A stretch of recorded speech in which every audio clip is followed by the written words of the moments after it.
আমাদের এই ভিডিওটা কেমন হয়েছে আপনারা কমেন্ট করে বলবেন। লাস্টে ভিডিওটা দেখেন, তো এই ভিডিওটা বাচ্চা বড় সবার জন্য, আপনারাও দেখতে পারেন, কোনো সমস্যা নেই, কোনো ভূতের সিন নেই। কি রে অমন চুপ করে বসে আছিস কেন? প্রদীপগুলো জ্বালা। জ্বালাচ্ছি, ভালো লাগছে না আমার। তোর যখন ভালো লাগছে না তখন দেশলাইটা বরং আমায় দে, আমিই জ্বালাই। এবারে এসে থেকেই তোকে বকাবকি করে গেলাম, ঝগড়াঝাটি, দোষারোপ। আর দেখ, তুই সেই কালকেই আবার চলে যাবি। আবার কত মাস পর দেখা হবে আমাদের, তার কোনো ঠিক নেই। আচ্ছা বাবা, ঠিক আছে, ঝগড়াঝাটি, দোষারোপ, বকাবকি সবকিছু নিয়েই তো আমাদের জীবন, আমাদের বেঁচে থাকা। আর সম্পর্কের মধ্যে একটু ঝগড়াঝাটি থাকা দরকার আছে, নইলে ভালোবাসা থাকে না, বুঝলি? না, প্রতিবার আমি এমন করি, আবারও তুই আমাকে ছেড়ে চলে যাবি। আমার আমার খুব খারাপ লাগে। তোর যে এসব খারাপ লাগে আমি বুঝি, তোর আমার উপর বড্ড অভিমান, তাই না সরণিকা? কি হলো, তাই তো? আমি খালি তোকে বকাবকি করে ফেলি। বেশ, তো পরের বার যখন আসবো তখন না হয় আমি তোকে বকে দেবো, ব্যাস শোধবোধ। এত ভাব আর কি আছে? তার চেয়ে বরং চল এই শেষ বেলায় একটু একসাথে কাটাই। আমার ভালো লাগছে না, আর কটা দিন কি থেকে যাওয়া যায় না অনির্বাণ? পাগলি মেয়ে, এই যাব আর দেখতে দেখতে দেখবি দিনগুলো কেটে যাবে। সামনে সরস্বতী পুজোতেই তো আবার চলে আসবো। সরস্বতী পুজো? সে তো ঢের দেরি। কোথায় দেরি? দেখ না, সামনেই ক্রিসমাস, তারপরে নিউ ইয়ার, আর তো মাত্র কটা দিন, পলক পড়তে পড়তে চলে আসবে। ভাবতো আমরা একসাথে সরস্বতী পুজোর দিন সকালে মায়ের কাছে অঞ্জলি দিচ্ছি, তুই আমার দিকে তাকিয়ে আর আমি তোর দিকে অপলক দৃষ্টিতে তাকিয়ে আছি। উফ, ভাবলেই আমার গায়ে শিহরণ জাগছে। ধুর, তুই থাম তো, তুই যাস না প্লিজ, তুই যাস না। বোকার মতো কথা বলিস না, আমি যদি কাজ না করি চলবে? তোর বাবা মা বেকার ছেলের সাথে বিয়ে দেবে তো? এত অজুহাত দিচ্ছিস যাতে আমাকে ছেড়ে তুই আবার চলে যেতে পারিস, তাই না? বিশ্বাস কর অনি, আমার ভালো লাগে না। কি কষ্ট করে যে দিনগুলো কাটাই সেটা একমাত্র আমিই জানি। আচ্ছা, আমার কি তোকে ছেড়ে যেতে ভালো লাগে বল? কিন্তু উপায় নেই যে। আর তাছাড়া আমি কি পালিয়ে যাচ্ছি নাকি? আচ্ছা এখন চল তো। কোথায় যাব? তোদের দক্ষিণে একটা ঘর আছে না, জানলা দিয়ে গঙ্গা দেখা যায়? হ্যাঁ, দিদার ঘর তো, সেখানে গিয়ে কি হবে? আরে চলই না। একটা প্রদীপ হাতে নিয়ে অনির্বাণ সরণিকার হাত ধরে টানতে টানতে দক্ষিণের ঘরের দিকে চলল। ওরে ওরে, আস্তে চল, শাড়ি পরে আছি আমি, পরে যাব তো। পড়ে যাবো বললেই হলো? আমি ধরে আছি, পড়বি না? আয় আয়, তাড়াতাড়ি আয়। তারপর দক্ষিণের ঘরের দরজা খুলে ঘরে ঢুকল। অন্ধকারের মাঝে ছোট্ট প্রদীপের দীপ্তি সারা ঘরকে যেন এক আলাদা রোমাঞ্চয়ে মুড়ে দিয়েছে। তখন দীপখানা নিয়ে অনির্বাণ সামনের জানলার দিকে এগিয়ে গেল, আর সরণিকাও গেল ওর সাথে সাথে। জানালার পাশে থাকা চেয়ারটায় প্রদীপটা রেখে এক ধাক্কায় এতদিনের বন্ধ জানলাটা খুলে দিল, আর সাথে সাথে এক রাশ মুক্ত বাতাস এসে ওদের শরীর স্পর্শ করল।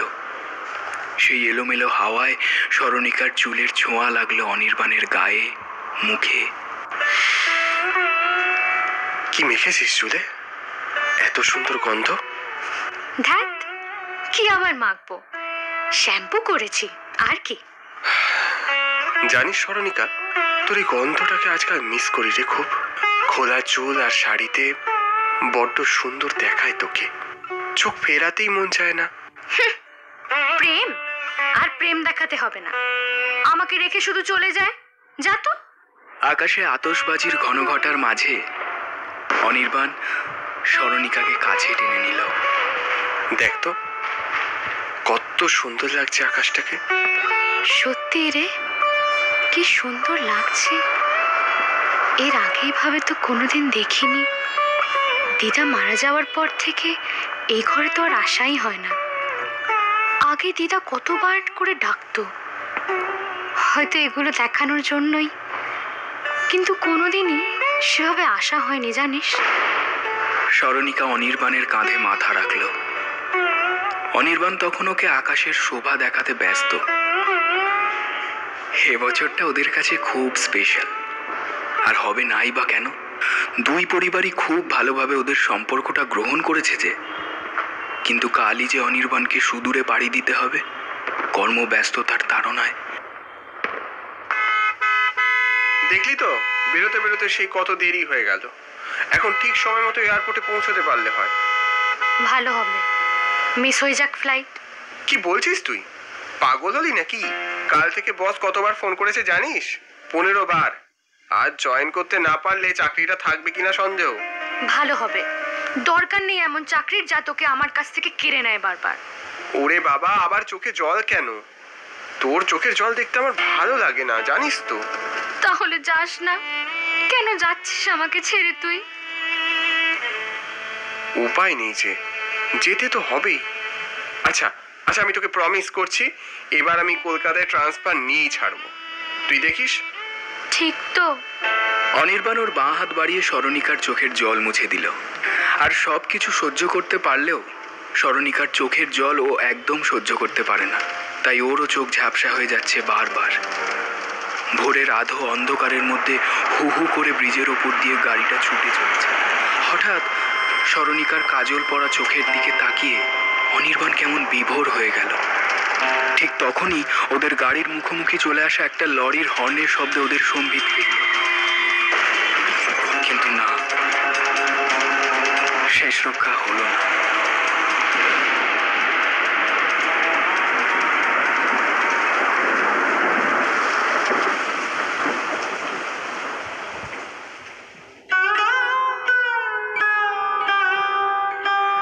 আজ 3 দিন হলো সরণিকার জ্ঞান ফেরেনি। ওর পরিবারের এক অংশ আইসিইউর বাইরে বসে এক মনে ভগবানের কাছে প্রার্থনা করে চলেছে যে অন্তত একটা প্রাণ বাঁচুক। ওদিকে অনির্বাণের দেহটা এখন চুল্লির আগুনে ভস্মীভূত হয়ে চলেছে। অনি অনি অনি অনি অনির্বাণ, আমার অনির্বাণ কোথায়? তোমরা আমাকে আটকে রেখেছো কেন? ছাড়ো আমায়, ছাড়ো।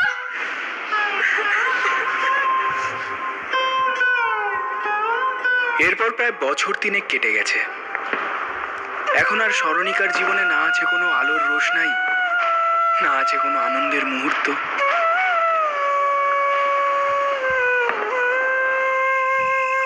বাবা, তুমি আবার প্রদীপ জ্বালিয়েছো? কতবার না বলেছি এই বাড়িতে প্রদীপ জ্বলবে না। মা, এভাবে আর কতদিন তুই বাড়ি আর নিজের জীবনটাকে অন্ধকারে রাখবি রে মা? অনির্বাণকে এবার তুই ভোলার চেষ্টা কর। আহ বাবা, তুমি ভুল ভাবছো। আমি ঠিক আছি, ওসব কথা আমি মনে রাখিনি। হ্যাঁ, সে তো দেখতেই পাই। এতগুলো বছর হয়ে গেল, তোর মুখের সেই প্রাণ খোলা হাসি কোথায় হারিয়ে গেছে? আমরা তোর বাবা মা, তুই বুকের মধ্যে পাহাড় সমান কষ্ট নিয়ে হাসি মুখে ঘুরলে কি আমরা তা বুঝবো না? আমি ভালো আছি বাবা, তুমি বিশ্বাস করো। দেখ, আমাদের বয়স হচ্ছে, আমাদের কথাটা একটু ভাব। এবার তুই একটা বিয়ে কর, না হলে মা আমরা যে মরেও শান্তি পাবো না রে। তুমি যা ইচ্ছা করো, কিন্তু দয়া করে এই কথাগুলো আমাকে বলো না। আমি ঘরে গেলাম।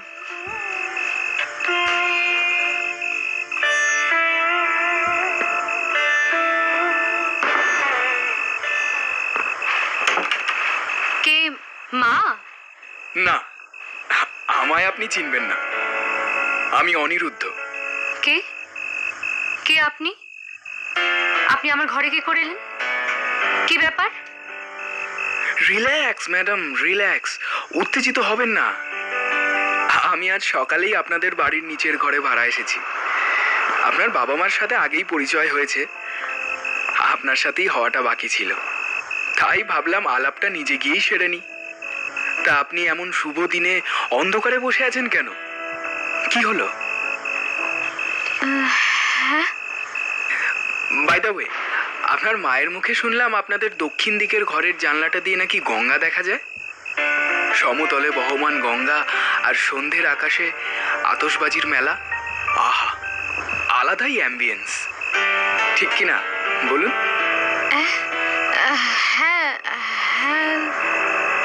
বলছি আপনার কাছে একটা রিকোয়েস্ট ছিল। হ্যাঁ বলুন। ওই দক্ষিণের ঘরের চাবিটা কি একটু পাওয়া যেতে পারে? না মানে একটু দেখতাম আর কি, এমন অপরূপ দৃশ্য দেখার সৌভাগ্য তো হয় না, তাই আর কি। তার চেয়ে বরং আপনিও চলুন না আমার সাথে, বেশ একসাথে আকাশ দেখা যাবে। কি হলো, বসে আছেন কেন? আরে চলুন চলুন, তাড়াতাড়ি চলুন, দেখুন বাইরে কত বাজি পুড়ছে। চলুন চলুন চলুন, তাড়াতাড়ি চলুন।